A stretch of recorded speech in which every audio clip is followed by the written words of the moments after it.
Do you remember the TimeSplitters series? Well, too much further ado, we are getting these games back in the format on PS2 to PS5 through PlayStation Plus Premium, and it's going to be awesome. I can't wait to get these games again and replay them because this series is in fact coming out next week, I believe. At the beginning of next week, I believe it was the 20th or the 21st of next week. But to much further ado, I want to talk about this series and why I love this series so much. You know, amongst from other games, you know, like the Legacy of Kain series, which with its divisive and very profound, amazing narrative, story-driven game as they are.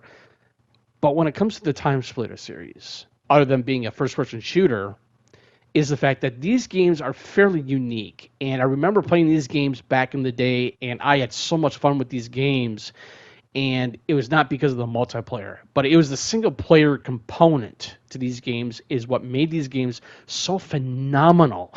And not only that, it's the fact that I really think when it comes to first-person shooters, I think TimeSplitters really set the bar to its own unique type of way.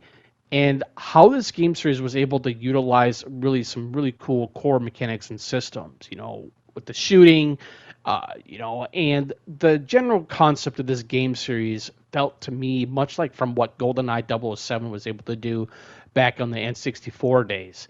And this is pretty much what this game series is, much like, you know, TimeSplitters 2 or even TimeSplitters 3, Future Imperfect. But this game really plays so much like GoldenEye 007 on the N64. It really, really does because it's the first-person aspect and the concept of it.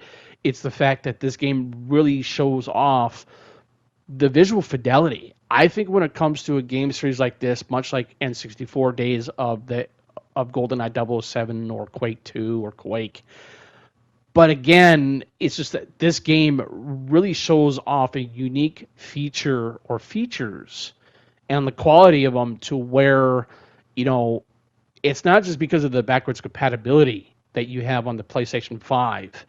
It's the fact that, you know, these games were a really good era of gaming when it comes to the first-person shooter genre because we have had other games other than the TimeSplitters, other than Red Faction, other than GoldenEye 007. And, you know, those games really did an amazing job with the forefront of the concept, philosophy, and designs of them. And I think that's where the TimeSplitters series did an excellent job on all fronts in those types of features.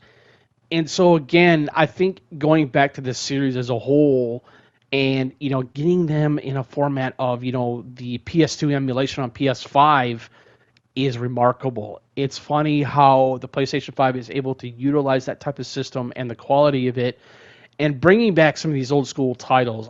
And that's why I've always mentioned in my previous videos is that I love old school games. I'm not saying I don't like the new stuff these days. I love them. But I think when it comes to the core, or as to the core of old school titles, much like TimeSplitters, Legacy of Kain, you know, all these old school games that we've had in the past many years. And I think that's where the TimeSplitters games really do show off that type of fidelity systems. You know, the graphics, they still look really good, I think, in my personal opinion.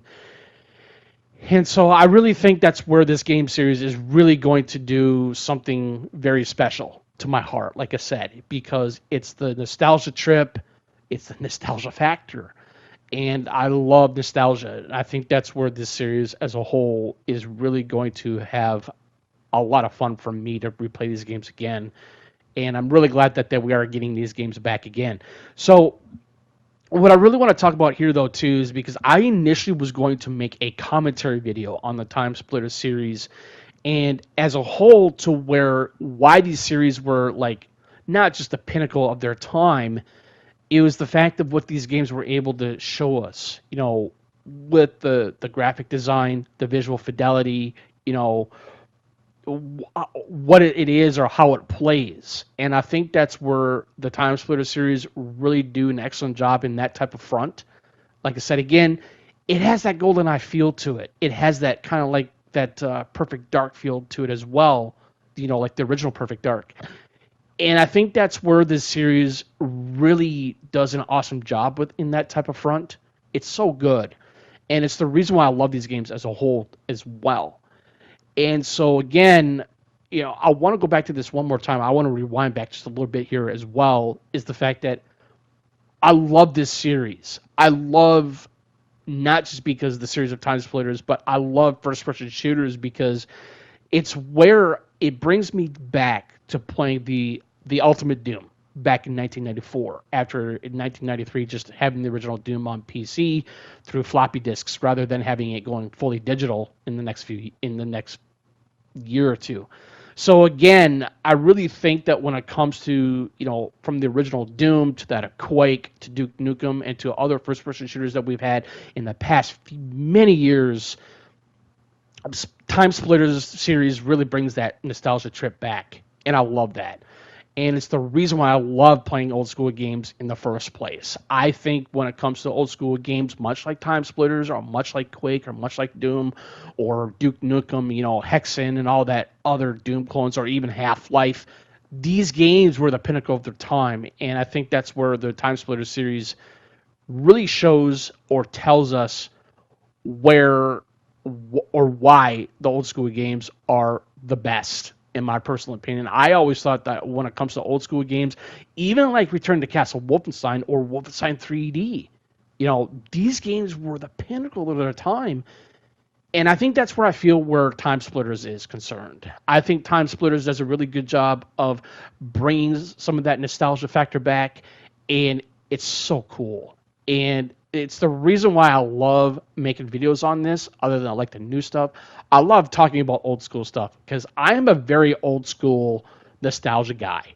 I really am. And I think that's what makes me so different from amongst other content creators on YouTube. So again, I really think that when it comes to TimeSplitters, this game is so good.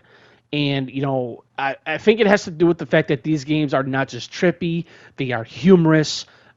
It's the fact of what you're able to do with the gunplay. The gunplay is what really made this series really stand out as a whole as well. And it's remarkable. I love it when a game series, much like the TimeSplitters series, shows off its quirkiness. It shows off its sense of humor that way. And I think that's what makes it so great. And another thing what I will say is that this game series does not take itself seriously. And I feel like that when the games nowadays that we have when it comes to first-person shooters is that they take themselves way too seriously. And I think that's sometimes why I think some first-person shooters out there that we have now today do sometimes kind of falter because I think they take themselves too seriously. I know that might sound a little too far-fetched or maybe a little complexity, I guess, maybe in a way. But overall, I think when it comes to the TimeSplitters series, this series knows what it's doing when it comes to its sense of humor and its gunplay and the overall quality of these games in general as well. So, to much further ado, this is Jake from Citizen JV. Thank you for tuning in. Greatly appreciated. Any comments or questions, please feel free to put them in the comment section below, guys. And I've been getting so much really good positive feedback on my videos that I've been recently been doing, and it's been great. So, you guys have a good rest of your week. Have a good upcoming weekend. Stay free, guys. Peace.